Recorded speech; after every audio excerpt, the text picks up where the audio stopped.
Welcome back. In these sessions, we will explore the concept of mindfulness and how it can become our greatest friend when faced with any kind of life change.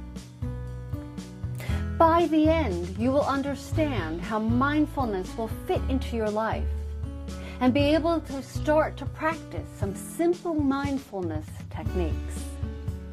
Let me give you an example to illustrate what mindfulness is and how it can help you with life's transitions. I think of my brother who recently was asked for a divorce.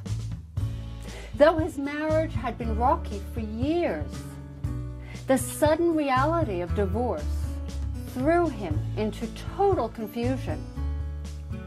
He knows that he will be facing a landmine of challenges, setbacks, sadness, anger, and fear.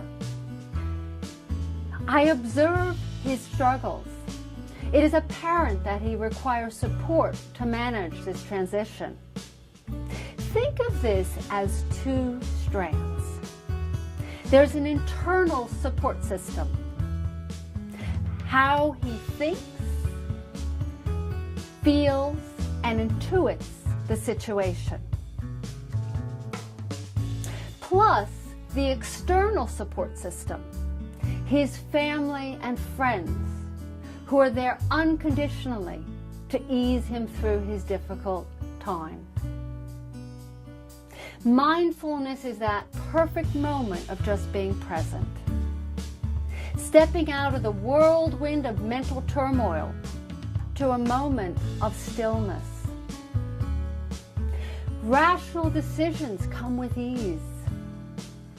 Thinking becomes clearer. You are less impulsive. You ride the storm, steering with your own rudder. You feel calm, less anxious, less fearful, more focused, and energized. You begin to trust that things will be okay. Mindfulness will equip you to manage the emotional roller coaster ride of change. It will provide the essential steps and action plans to help you to get to where you want to be. It starts with simply being aware, being in the here and now, and not living in either the future or the past. Living in the present moment does not mean you do not have a past or future. It simply means you have your eye on what it is that you visualize will enrich your life while being fully present. So how can you be mindful and plan for the future? This is a question I'm often asked. I use the example of good dental hygiene. Nobody wants to lose their teeth to tooth decay, so we brush daily as a preventative measure. So we act in the present to plan for the future. The same is true for education. We go to college to study in the present in order to secure our future financial well-being. You have a choice to look forward to the future while living in the present moment, or to live in the future and hating the present, where your life creates never-ending unhappiness.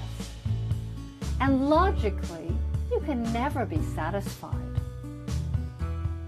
In focusing on the present, the here and now, you may be planning an exciting trip or starting something new.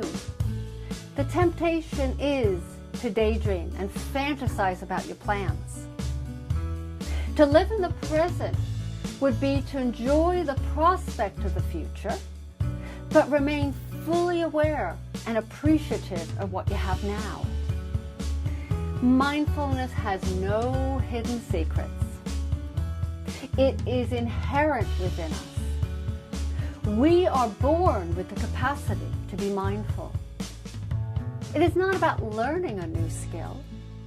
but realizing our natural abilities. Anyone can practice mindfulness.